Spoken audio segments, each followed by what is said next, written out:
Not too long ago, I said that a cutoff yield of 3.78% per annum for 6 months T-bill was decent enough. I was quite happy that the cutoff yield was still much higher than what DBS, OCBC and UOB offered for 6 months fixed deposit at the time. I still feel the same way now.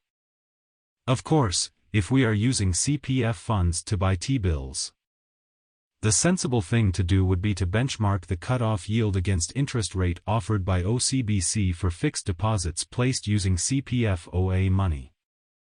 With a promotional rate of 3.3% per annum offered by OCBC for such fixed deposit placements, it boggled my mind that there were people placing competitive bids lower than that. With T-bills yielding much more in the USA, it is strange that T-bills in Singapore should have much lower yields. This suggests to me that Mr. Market feels that the Singapore dollar is stronger and safer than the US dollar.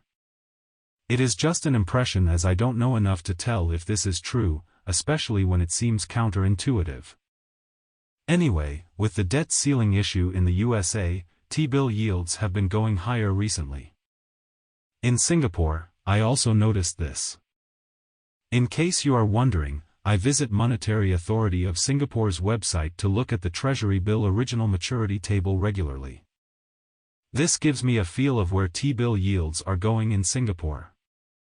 A higher proportion of fixed income will help to reduce portfolio risk and volatility. Constructing a T-bill ladder to create another source of passive income is also viable with interest rates being much higher. We will see T-bills maturing every 2 weeks or so and receive some income when we recycle the returned capital into new T-bills.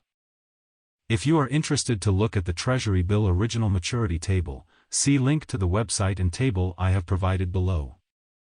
Of course, I remind myself that the yields we see in the table are only suggestive because it assumes that participants will be rational in upcoming auctions. With more retail participation, and with quite a few bloggers recommending their readers to place competitive bids way below average in order to secure their T-bills, the cutoff yields for future T-bill auctions could still surprise on the downside. This is especially for T-bill auctions happening in the first half of any calendar month. This is because we are likely to see lower participation from retail investors using their CPF OA money for auctions taking place towards the end of any month.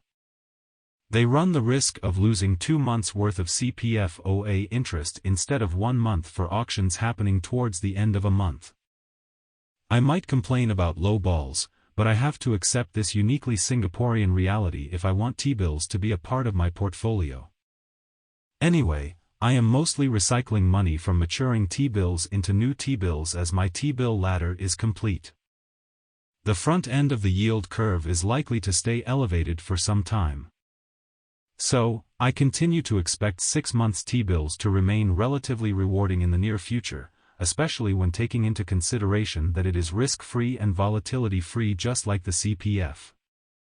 I am quite pleased with today's T-bill auctions cutoff yield of 3.85% per annum. I know that some people look down on T-bills or anything that provides a return that is lower than the inflation rate. If these people are very rich and have a lot of spare cash sloshing around, they can look down on T-bills, if they like. The very rich can afford many things and snobbery is one of these. However, for most of us, accumulating a meaningful amount of cash and cash equivalents is more a need than a want. Warren Buffett said, unless we are very rich, don't go around spouting nonsense like, cash is trash. People who look down on T-bills and the returns should remember that T-bills are volatility-free and offer risk-free returns.